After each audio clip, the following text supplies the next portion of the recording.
भाई यूक्रेन की हालत सबको पता है। 3 दिन हो चुके हैं ऑलरेडी, चौथा दिन चल रहा है लड़ाई का। रशिया ने जो अटैक कर दिया। वुमेन एम्पावरमेंट और जो फेमिनिज्म है ना, वो अब धरी की धरी रह गई। इक्वेलिटी पता नहीं कहाँ भाग गई। और नौबत ये आ गई है कि जो मर्द हैं सिर्फ उन्हें जो है लड़ाई के लिए रोका जा रहा है। वो भी 16 साल से लेकर 60 साल तक के जितने मर्द हैं उन पर रोक लग गई है कि वो जो है देश छोड़कर नहीं जा सकते कहीं पे भी। तो भाई यहाँ पे एक चीज सोच मतलब गौर करनी चाहिए ना। जो गवर्नमेंट्स है, गवर्नमेंट इंस्टीट्यूशंस है, पॉलिटिशियंस है, जो पूरा साल मतलब नॉर्मल पीस टाइम में जब वो फेमिनिज्म का रायता फैलाते हैं, तो यही लोग ये वुमेन एम्पावरमेंट, एम्पावर्ड वुमेन, इन सब का मतलब लौड़ालसन करते रहते हैं। और अभी जब देखो कि वार वार जो है, युद्ध शुरू हो गया है, ब्रेकआउट हो गया है, तो ऐसे मोमेंट में यही लोग जो है, यही सेम पॉलिसी मेकर्स, ये लोग बोल रहे हैं कि 16 साल के बच्चों तक को भी मतलब उस देश से बाहर नहीं निकलने दे रहे हैं, उनको मरने के लिए धकेल रहे हैं। ठीक है, रशिया और यूक्रेन दोनों का आप कंपैरिजन करो तो यूक्रेन कहीं पे भी रशिया के आगे नहीं टिकता। यूक्रेन साइड से बहुत प्रोपागेंडा फैला रहे हैं कि ये कर दिया वो कर दिया। भाई मुझे तो इस बात की हंसी आती है कि रशिया ने तो शायद अभी तक अपने पूरे टोटल मिलिट्री पावर का 10% भी यूज नहीं किया होगा यूक्रेन के खिलाफ। तो वो तो है एक चीज।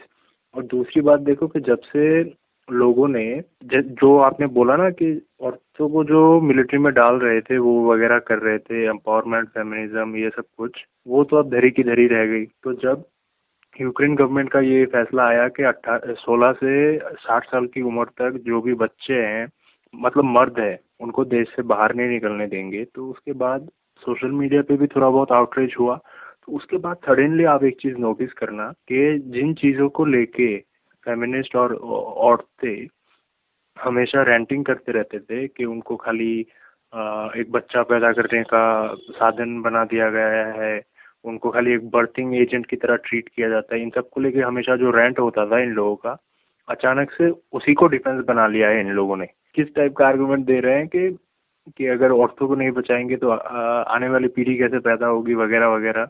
इन इन सारी चीजों का मतलब अभी देखो कि अपने कन्वीनियंस के हिसाब से खुद को अभी ऑब्जेक्टिफाई कर रहे इनका हैं। इनका हमेशा ऐसे ही रहता है। मैं आपको एक पॉइंट याद दिला देता हूँ कि कुछ दिनों पहले जो है एक मैरिज स्ट्राइक का हैशटैग चला था, एक मुहिम चली थी कि मैरिज स्ट्राइक करेंगे सारे।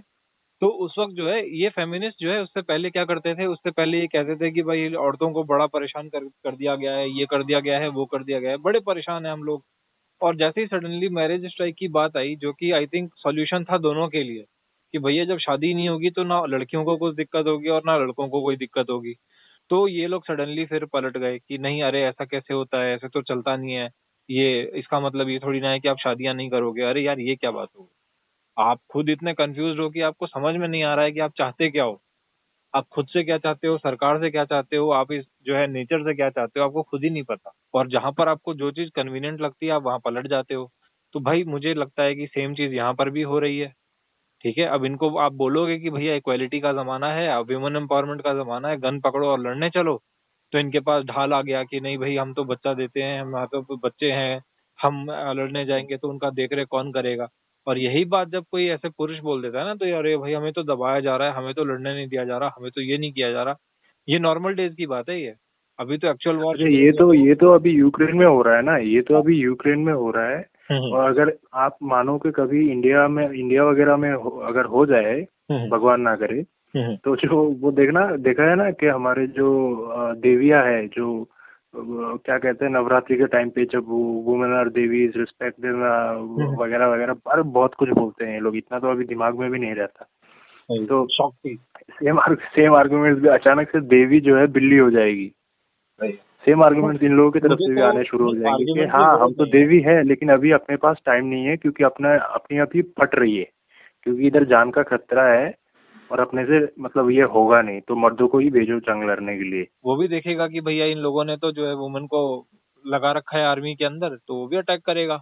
और जब वो अटैक करेगा तो मालूम चलेगा कि हमारी जो वुमेन की जो शक्ति है वो पीछे हो चुकी है और हम्म। खाली मर्द लड़ रहे हैं।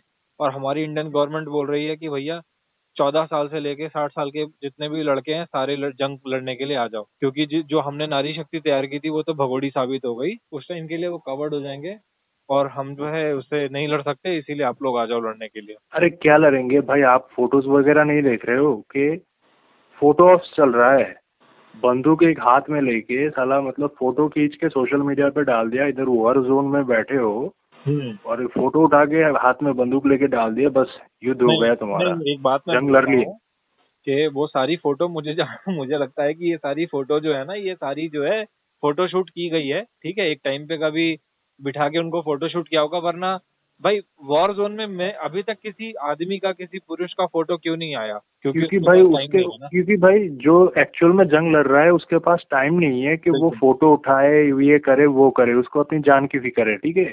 और जो लोग मतलब दुम दबा के भाग लिए, एक तो है हाँ। भाग लिए दोबारा, ठीक है जायज है, जान की फिक्र जब होती है तो बंदे कुछ भी कर सकते हैं, कोई भी मतलब कोई भी इंसान हो, ठीक है।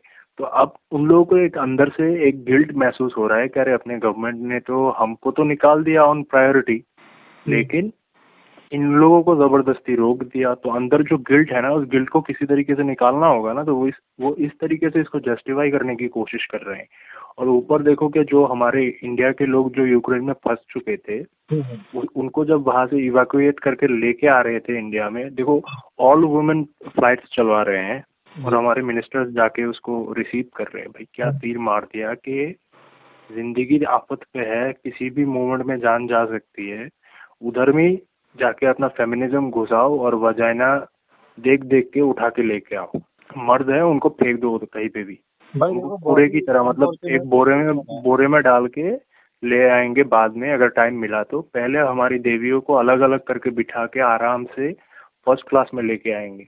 वो भी किसी वॉर जोन को नहीं दिखा रही है। मुझे तो लगता है कि जैसे मान लीजिए कि कोई कैंपेन चलता है ना कि हाँ हम वुमेन को जो है आर्मी में भर्ती कर रहे हैं, तो एक प्रमोशनल फोटो शूट जो होता है ना, उस तरह से किया गया है, सजा धजा के, गन वन दे के, ड्रेसअप करके, और जो है फोटो लिया गया है, क्योंकि उनके शिकन पे, उनके चेहरे पे थोड़ी सी भी शिकन नहीं है, मुझे तो पसीना तक भी नजर नहीं आ रहा। जबकि वॉर जोन में पसीना तो छोड़िए, बंदे को अपने मतलब किसी चीज की सुध-बुध नहीं होती है।